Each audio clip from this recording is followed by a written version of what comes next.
Hello. Today masarap ang pagkain, pero hindi masarap yung ikukuwento ko. This is a experience na na-experience ko ngayon habang nagvo-voice over. Alam ko marami makaka-relate dito and okay, i-share ko na lang. Alam mo ba yung pakiramdam na pinapangalagaan mo yung isang bagay, mine-maintain mo yung isang bagay na pinagdasal mo, ibinigay sa'yo ni universe. Nung nakuha mo na, mine-maintain mo na siya.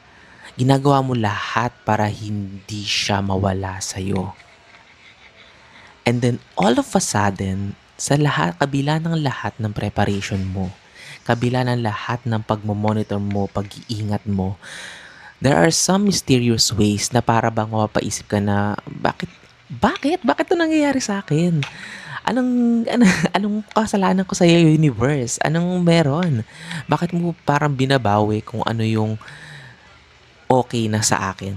Right fit na. Okay.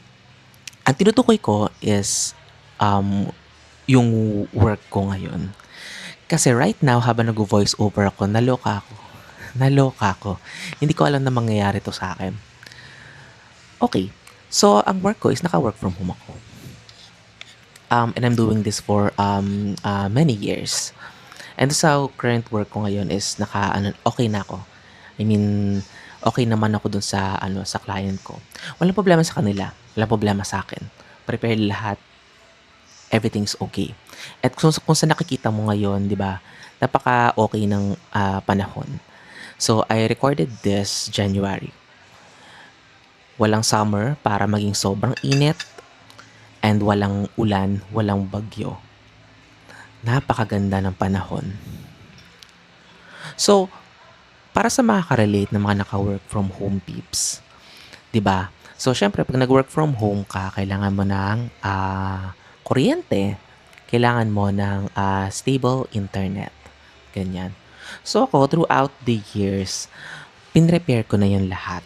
Like unti-unti na ay nung pa lang nag-start ako, talagang todo apply ako sa internet connections, ganyan. Siyempre hindi ko naman kaya lahat, gano'n. Siguro mga dalawa lang yung meron, kami sa bahay. Para siyempre 'pag hindi gumana yung isa, meron pang isa na backup, 'di ba? So, tapos nag-iisip pa rin ako, ano kaya magpakabit ako ng isa pa or something na, alam mo 'yun, yung parang naka-base lang sa signal, gano'n. Para what if may mangyari, at least prepare ako. So, hindi ko muna tina-try yung pangatlo kasi siyempre mahirap din bayaran na meron ka pang ibang bills, ganyan. So, I don't have any problems within the years. Siguro nakakatakot lang 'pag bumabagyo kasi malaki yung chance na siyempre nagba-brown out, ganyan.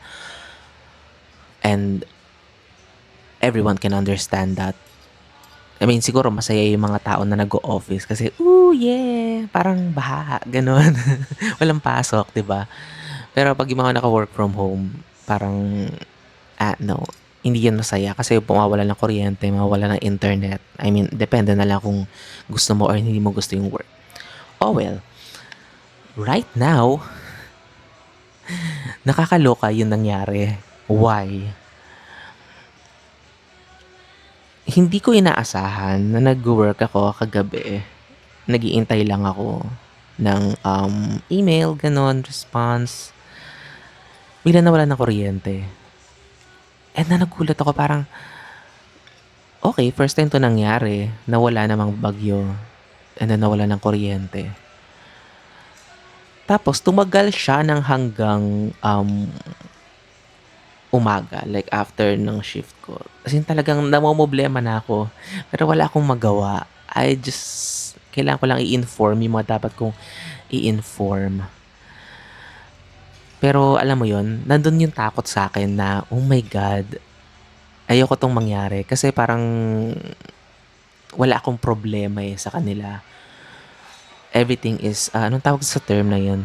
Seamless, gano'n, 'di ba? Mahilig na gamitin yung word na seamless, Gano'n. Ibig sabihin, walang issue, walang problema. Kung meron magkaroon ng issue is lang, okay lang. But this one is medyo kinatakot ko kasi parang unusual na magkaroon ng brownout sa panahon na walang bagyo or walang init, sobrang init na summer. Ganon. There's no reason. Okay. Tapos dumating yung kinabukasan, which is ngayon na habang nag-voice over ako. At natatakot ako ngayon. Why? Because ang nangyari, so syempre nakatira ako sa bahay. Ganon. It's a residential area. Alam mo yung reason kung bakit nawala ng kuryente? Ang sabi ng mga tao, hindi ko alam kung isang truck ba, dalawang truck, na dumaan dun sa may residential area. Kasi dun sa area namin, hindi naman siya national road, pero alam mo yung mga considered as main roads, pero parang residential pa rin kasi may mga bahay-bahay pa rin siya. Pero dinadaanan siya, pero dapat hindi. Dumadaan dun yung mga may bus, may truck na dumadaan dun. So parang hindi mo alam kung bakit walang pumipigil sa mga ganon, pero I do not know. So, ganun yung nangyari. So, nung madaling araw, well actually, hating gabi, I'm not sure, bigla na lang basta nawalan ng kuryente. Walang sumabog na anything, ganon, buti na nga lang, 'di ba? Pero, ganun yung kwento, na may dumaan daw ng mga truck, and then, sumabit dun sa lines, and then nasira yung mga poste. I'm not sure kung bumagsak or what. Kasi, parang, tiningnan ko na siya kinabukasan na, which is ngayon, kinabukasan ng hapon. So, alam mo yun, yung unang pumasok sa isip ko na, oh my God, prepare ko, balikan ko lang. So, anong nangyari? So, since dahil nasira yung mga poste, walang kuryente, na-resume naman yung kuryente kinabukasan, like, thank God, buti na lang. Pero yung internet connections is hindi pa siya nare-restore up to this moment na nag-voice over ako. At wala akong magagawa ngayon kung hindi mag-voice over kasi wala akong magagawa sa work ko. Ay, kailangan ko intayin na ma-restore yung mga bagay-bagay. Nakaka-stress kasi alam mo yung pakiramdam na nag-prepare ako at nagbabayad ako ng 2 internet para ma-sustain ko yung trabaho ko. At ginagalingan ko naman lahat sa trabaho ko para ma-maintain yung trabaho ko. Na parang hindi ko sure, na wala namang assurance. Hindi ko alam, ganun. Parang hindi ko alam kung sino nakaka-relate sa mga ganito, pero ikukwento ko na lang din because feeling ko hindi naman kasi to original na experience. Feeling ko may mga tao din na nakakaranas ng ganitong pattern. Just feeling ko itatawid ko pa rin sa isang vlog. So, ganun yung nangyari na parang pag nagmumuni-muni ako ngayon, naisip ko na 2 internet na yung pinakabit ko para pag nag-fail yung isa, halimbawa may nangyari, nag-down, meron ako isang backup. Pero hindi ko aakalain, somehow, the universe, I don't know who's to blame. Hindi ko alam kung sino i-blame. Like, okay, i-blame ko yung kung sino man yung truck driver na dumaan doon, na alam niya na napakalaki ng truck, pero dadaan ka pa rin sa may residential area para lang mag-shortcut. I do not understand. Bakit ka dumaan doon? Hindi ko alam kung bakit nagkaroon ng ganong pangyayari. Pero for me, napapaisip ako na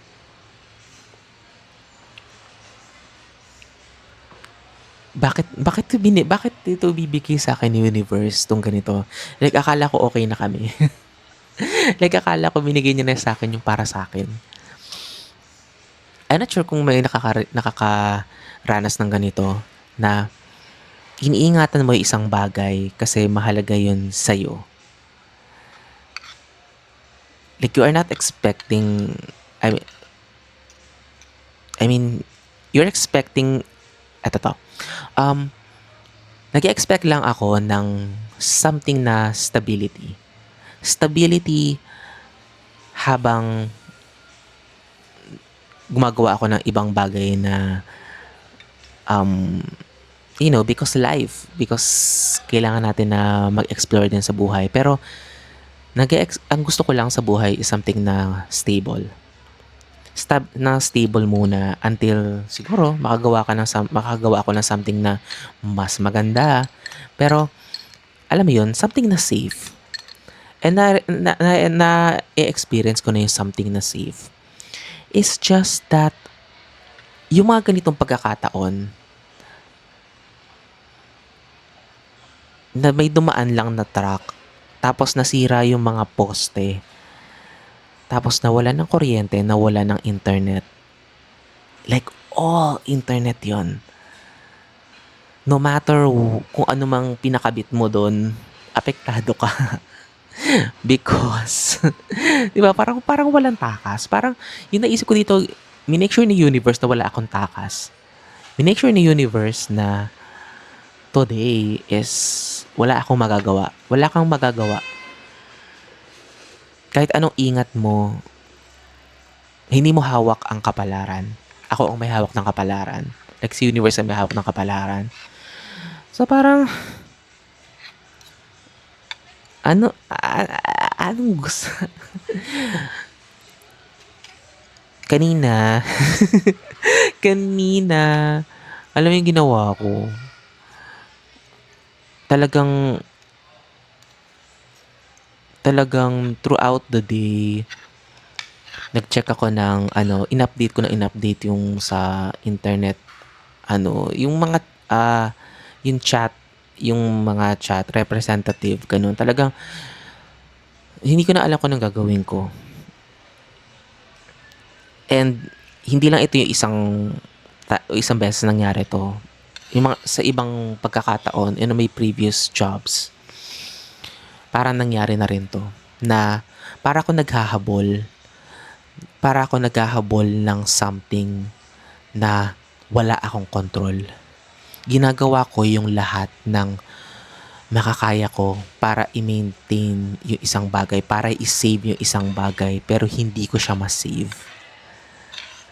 Nagigets mo ba yung ganong feeling? Nagigets mo ba yung ganong experience? Sinusubukan mong i-save yung isang bagay kasi kailangan. Kasi alam mo na yun yung dapat. Pero bakit ba parang hinihila ulit ni universe yun sa'yo? Nagtatanong ka sa sarili mo, nasaan ka ba? Ano bang pagkakamali mo? Pero, may mali ka ba talaga? Kasi ginawa mo naman lahat at ginagawa mo talaga lahat. Doon ako napapaisip. And nagsasave ako ng mas malalim na story tungkol dito sa next sa isang vlog, ganun. Kasi nakapag-film na ako ng dalawa. So itong isang kinakain ko ito, nakapag-film na ako. So nung kahapon lang bago ako mag-voice over na kanto is lumabas uli ako para mag-film, ganyan, kain-kain uli, ganun.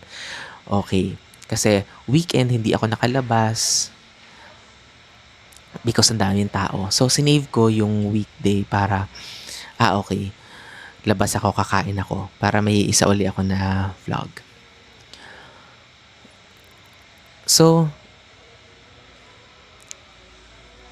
magsisave ako ng isa na story para doon. Mas malalim na story time. Pero tungkol pa din dito is just that mas malalim siya.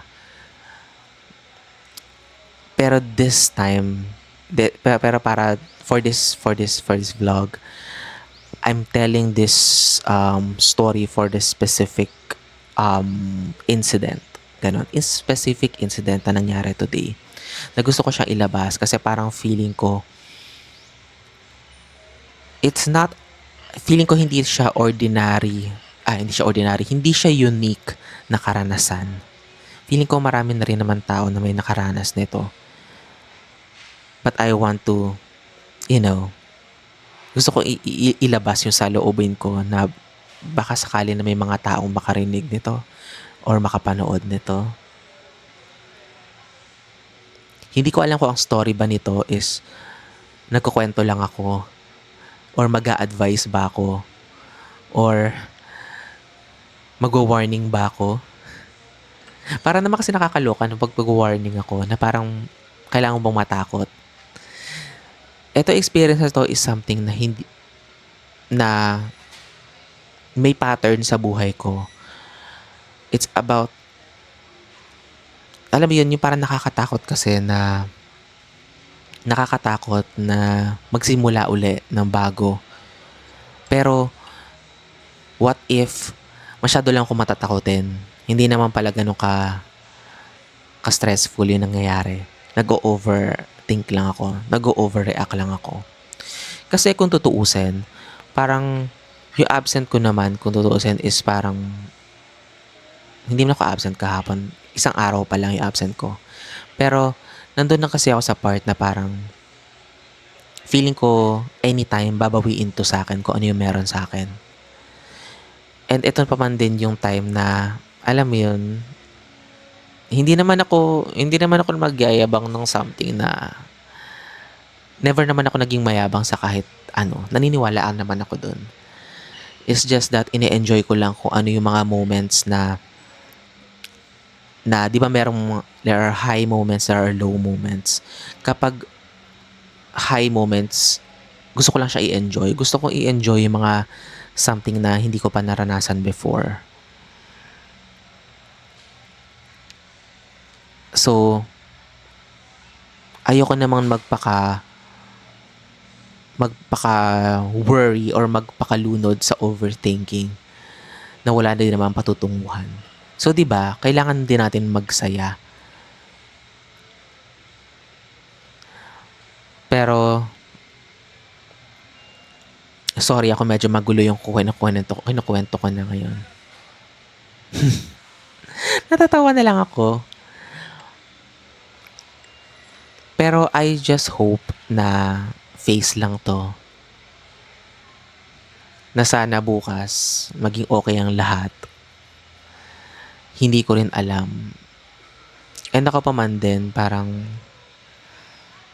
pag kasi nag-iingat ako sa isang bagay, talagang todo yung ingat ko. Parang hindi ako masyadong nag-explore. Hindi ako masyadong